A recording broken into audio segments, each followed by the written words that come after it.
atau SSIA apakah ada insight ya?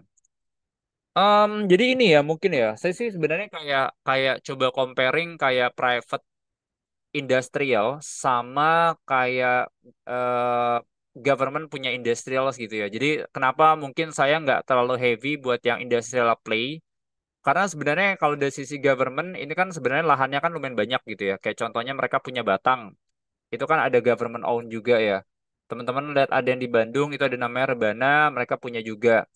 Kalau ngelihat yang contohnya kayak di Subang itu juga government ada own juga. Nah, PR-nya adalah sebenarnya kalau kita comparing beberapa industrialnya government sama yang kayak private play, itu tuh harganya jauh banget gitu ya, maksudnya bedanya.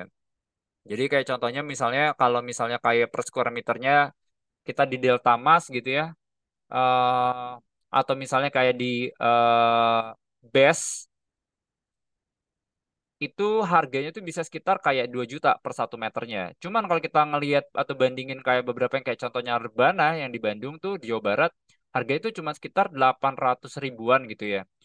Kalau kita bandingin kayak ke Subang harganya lebih murah lagi. Nah, jadi saya sih sebenarnya ngelihatnya kayak orang mungkin bisa argunya ya. Cuman kan beda nih Pak. Maksudnya kan kayak orang selalu melihat kayak proxy buat kayak industrial itu adalah jarak mereka sama CBD. Karena orang bisa bilang kayak Delta Mas sama SCCA tuh jarak ke CBD-nya ke Jakarta itu lebih dekat. Cuman itu tesis yang mungkin sebelum infrastruktur itu belum sebagus sekarang gitu ya. Khususnya kita ngomongin kalau misalnya di Jawa. Nah, kalau kita lihat di Jawa, itu kan sebenarnya kan kalau tol itu kan udah connected gitu ya dari ujung ke ujung gitu ya, dari Surabaya sampai ke Jakarta gitu. Jadi ibaratnya udah well connected banget. Nah, jadi itu yang ibaratnya kayaknya ibaratnya jauh sedikit as long as infrastrukturnya ada, kayaknya nggak jadi PR gitu. Jadi saya bayangin kalau seandainya mereka mau compete gitu ya, kayaknya dengan harga segitu, kayaknya PR juga gitu ya. Nah, jadi itu sih sebenarnya buat ke industrial. Nah, Delta Mas ya, Delta Mas ini sebenarnya company-nya menarik ya, company-nya menarik. Karena good things-nya kayak soal Delta Mas gitu ya, saya sih selalu ngobrol sama AR-nya kan kadang kayak investor kalau misalnya mau masuk, mereka kan prefer kan ibaratnya beli size-nya kan yang kayak gede-gede gitu ya. Jadi ibaratnya ini. Nah, kadang di beberapa company kayak contohnya SSIA sama BES, itu kan mereka kayak lahan industrialnya kan sedikit terbatas ya. Cuman Delta Mas nih masih banyak banget. Nah, jadi kalau misalnya mereka masuk SSIA atau misalnya BES, itu lahannya tuh scattered gitu ya, kayak terpecah-pecah, agak susah. Nah, Delta Mas itu bisa kayak ngasih data tuh yang lahan yang ibaratnya tuh masih gede, ya gitu. Jadi attractiveness-nya ada di situ sih.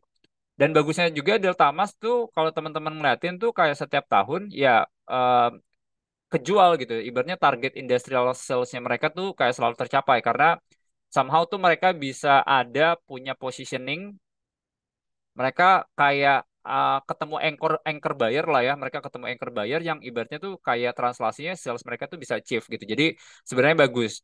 Cuman itu yang menurut kita tuh jadi PR-nya adalah kayak kalau kita ngomongin secara strukturalnya, aduh compete sama punyanya government kayaknya tough juga ya. Jadi itu sih sebenarnya. Nah, SSIA sebenarnya itu menarik karena kan kemarin mereka proxy buat kayak Subang Metropol ya. Subang ini kan juga sebenarnya adalah next destination setelah Batang.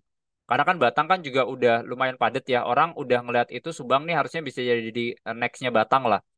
Cuman kan PR-nya kan sebenarnya bukan PR, maksudnya yang bisa kenapa si Subang ini menarik, karena kan dia deket sama Patimban gitu. Jadi ibaratnya kalau mereka mau ke Outer Java deket.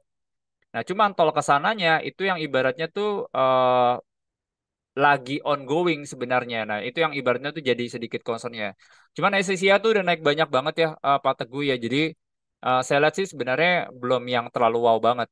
So kalau buat industrial ya, saya pribadi sih sebenarnya hati-hati dulu based on competition itu tadi. Sama yang kedua, kalau kita ngomongin investasi di tahun ini, apakah bakal yang wow banget, apakah bakal growth significant banget atau enggak?